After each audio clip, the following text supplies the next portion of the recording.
கர்த்தருடைய சமூகத்தில் வாங்க. அவர் நிச்சயமாக நீங்கள் நடக்க வேண்டிய வழியை உங்களுக்கு சொல்லித் தருவார்.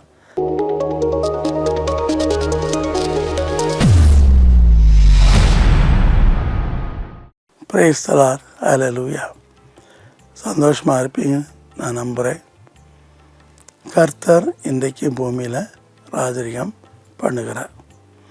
அவர் சிறியவனை குப்பையை தூக்கி எடுத்து பிரபுக்களோடு உட்கார வைக்கிறார். அற்பமாக எண்ணப்பட்டவர்கள் உயர்த்தப்படுவதை நீங்கள் பார்ப்பீர்கள். சரி, இன்றைக்கு நான் உங்களுக்கு சொல்ல வேண்டிய தெய்வ வார்த்தை சங்கீதம் 32:8. நான் உனக்கு போதித்து நீ நடக்க வேண்டிய வழியை உனக்கு காட்டுவேன்.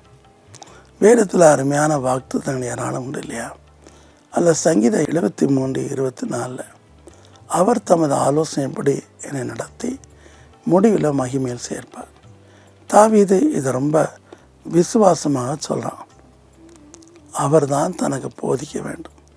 வனாந்தரத்துலேயும் காடுகளை மேய்த்தவன். அவனுக்கு ராஜாங்கத்தை பற்றி என்ன தெரியும்? ஒன்றுமே தெரியாது.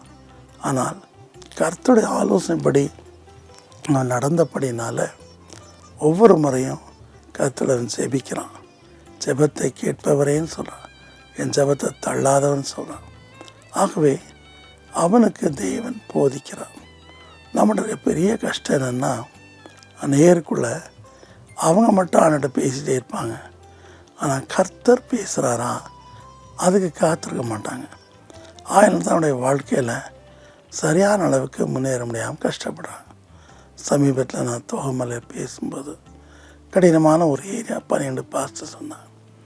அப்போ அவங்க எல்லாருமே கேட்டாங்க, நீங்கள் எப்படி தேவனுடைய வாய்ஸை கேட்குறீங்க? பல விதங்களில் அவர் நமக்கு போதிக்கிறார். ஒன்று வேதத்தின் வழியாக நமக்கு போதிக்கிறார். வேதமே முக்கியம். வேதம் நாம் நடக்க வேண்டிய வழியை நமக்கு சொல்லித்தரும். நம்முடைய அம்மா அப்பா ஒருவேளை சரியான வழியில் நடத்தாட்டாலும் பரிசுத்த வேதாம் நாம் நடக்க வேண்டிய வழியை நமக்கு சொல்லித்தரும்.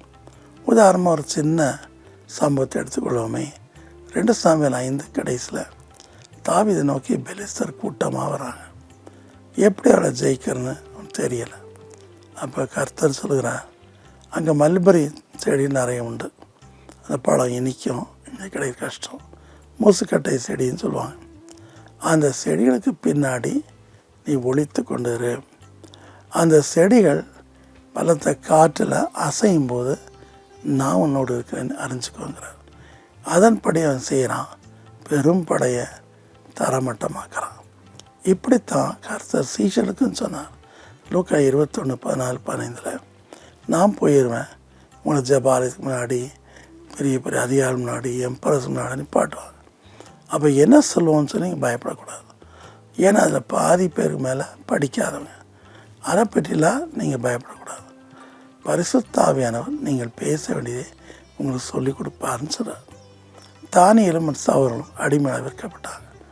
ஆனால் பெரிய எம்பரர் கீழே அவங்க சகல காரியம் கற்று அவருடைய ஆலோசனைக்காக இருக்கணும். அப்படிப்பட்ட சமயத்தில் எம்பரர் நேபுகாத்நேச்சார் ஒரு சொப்பனம் பார்க்குறான். அந்த சொப்பனத்துக்கு அர்த்தத்தை யாராலும் சொல்ல முடியல. ஆகவே இந்த ஆலோசனைக்காரங்க, magician, fortune tellers, palm tellers, star gazers, இவங்க எல்லாரையும் கூப்பிட்டு எனக்கு சொப்பனத்தை அறிவிங்கிறான். முடியல. ஆகவே எனக்கு கோவம் வந்து ஞானிடா வெட்டி கொண்டு போடுங்கிறான். இப்போ தானியேலுடைய சவுலும் ஜீவன தெய்வனை நோக்கி அவையப்படுறாங்க. அதில் அருமையாக தானியேல் சொல்கிறான். தானியேல் 2:22 அவர் மறைப்பொருளை வெளிப்படுத்துவார், இருளில் இருப்பதை சொல்லிக் கொடுப்பார். ஸோ சொப்பனம்னு சொல்லலை, ஆனால் ராஜா நடிங்கிட்டு இருக்காரு. சொப்பனமும் சொல்லணும், அது அர்த்தமும் சொல்லணும். It's almost like a prophecy இல்லையா? ஆனால் நம்ம அதிக நேரம் ஆண்டுக்கு காத்திருக்கும்போது நம்ம என்ன பேசணும், என்ன செய்யணும், எப்படி நடக்கணும்னு சொல்லித்தருவார். இதை பற்றி நிறைய நான் கூட பேசியிருக்கிறேன். யாத்திரா 4:13 திக்குவாயாக இருந்த 80 வயசு மோசைட்டான்னு சொல்கிறார். நான் உனக்கு போதிப்பேன், நான் சொல்லுவதை நீ கேட்பாய், அதன்படி செய். அப்பொழுது நான் நினச்சி கூட பார்க்க முடியாத பெரிய இராணுவத்தை கொண்ட 60 நாடுகளை ஆட்சி செய்கிறேன் பார்வனை உனக்கு கீழே நான் மடங்குபடி செய்வேன். நான் நிச்சயமாய் அவர் 400 வருஷம் அடிமை கொண்ட இஸ்ரேல் ஜன மீட்டுக்கொள்ளுங்கிறார். சொல்லிவிட்டு மோசைகிட்ட வெரி சிம்பிள் திங் பேசுகிறார். கோலை கீழே போட பாம்பாங்கிறார். அப்புறமா சொல்கிறார் தண்ணியில் கோலை ரத்தமாக மாறுகிறார். வண்டு, பேன்கள், வெட்டுக்கிளி, குத்துருட்டு, தலைச்சன் பிள்ளையெல்லாம் சங்காரம் பண்ணார். மோசே தேவனோடு பேசினான் என்னாம் 12. அப்போ தேவன் அவரோடு பேசுகிறார். ஸோ தேவன் பேசுறது அவன் கேட்டு நடந்ததுனால துரத்தப்பட்ட கிரிமினல் வாழ்க்கையே முடிஞ்சு போச்சு சொல்ல 80 வயசு தாத்தா ஒரு மேய்ப்பனுடைய கோல்னால் ராஜாங்கத்தை அசைக்கிறான். இதுதான் கர்த்தர் நமக்கு காண்பிக்கிற காரியம். சோர்ந்து போகக்கூடாது. பள்ளிக்கூடங்கள் ஆரம்பிக்குது, கல்லூரிகள் ஆரம்பிக்குது. உங்கள் பிள்ளைகள் என்ன படிக்கணும், என்ன செய்யணும், அதே மாதிரி வேலை படித்து முடிச்ச வேலையை ட்ரை பண்ணுங்க. ஒன்றும் வரி பண்ணாதீங்க. கர்த்தருடைய சமூகத்தில் வாங்க. அவர் நிச்சயமாக நீங்கள் நடக்க வேண்டிய வழியை உங்களுக்கு சொல்லித்தருவார். கண்டிப்பாக சொல்லித்தருவார்.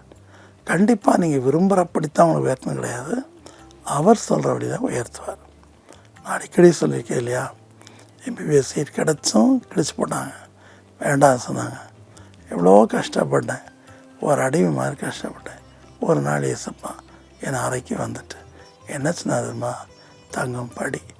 அதனால் கரஸ்பாண்டன்ட் கோர்ஸு டைரெக்டாக பியூசி முடித்தா எம்ஏ எழுதுறது, எம்ஏலேருந்து மறுபடியும் சயின்ஸ் போகிறது, இதெல்லாம் ரொம்ப சகஜமாக இருந்துச்சு.